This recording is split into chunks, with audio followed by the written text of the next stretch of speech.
एखाद्या व्यक्तीमध्ये आपल्याला किती रूप दिसू शकतात, तर एखाद्या व्यक्तीमध्ये किमान मला 3 रूप दिसतात. जी की माझी बहीण आहे, त्याच्यामध्येच आई, बहीण आणि मैत्रिणीचं मला रूप दिसतं. आणि बाहेर कुठं जायचं असेल तर मला कधीच प्रश्न पडत नाही, कारण सावलीसारखी ती माझ्यासोबत असते. बऱ्याच ठिकाणी आज हळदी कुंकू होतं आणि त्यातल्याच एक आहेत जे की अखिलेशच्या प्रिन्सिपल आहेत आणि त्यांच्या इथं जाण्याचा योग म्हणजे मी माझं नशीबच समजते.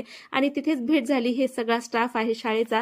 बऱ्याच जणी नाही आहेत ज्या होत्या, त्यांच्यासोबत आज सेल्फी घेतली, कारण गुरुजन वर्ग आहे हा मुलांचा आणि त्याच्यामुळे त्या नेहमी बिझी असतात आणि आज योग आला, त्याच्यामुळे ही संधी मी चुकवली नाही. आता मॅडमचं घर इतकं इतकं सुंदर आहे आणि मॅडम कडून घेण्यासारखं खूप काही आहे.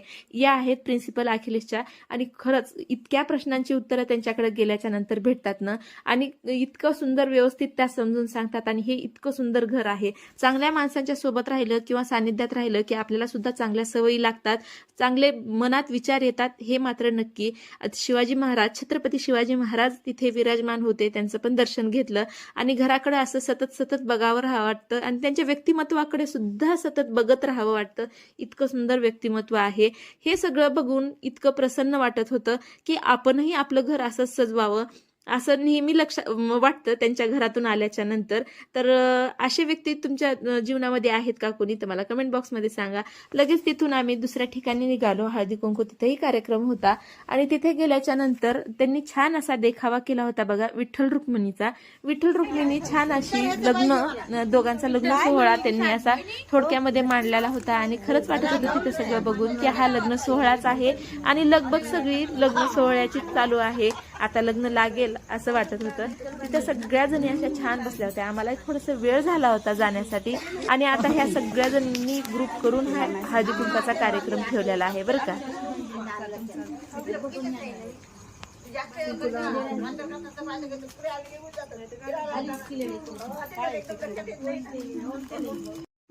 काय सोपं आलं तुला तर. माझं असे कसं तुला खूप छान रील करते सगळे, तुला काही म्हणायचं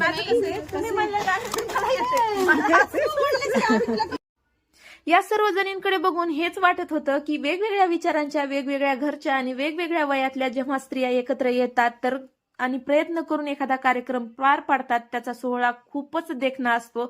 आणि या जेवढ्या कलरफुल साड्यांमध्ये दिसताय ना, तर त्यांचे मन सुद्धा आज तेवढेच कलरफुल होते बरं का.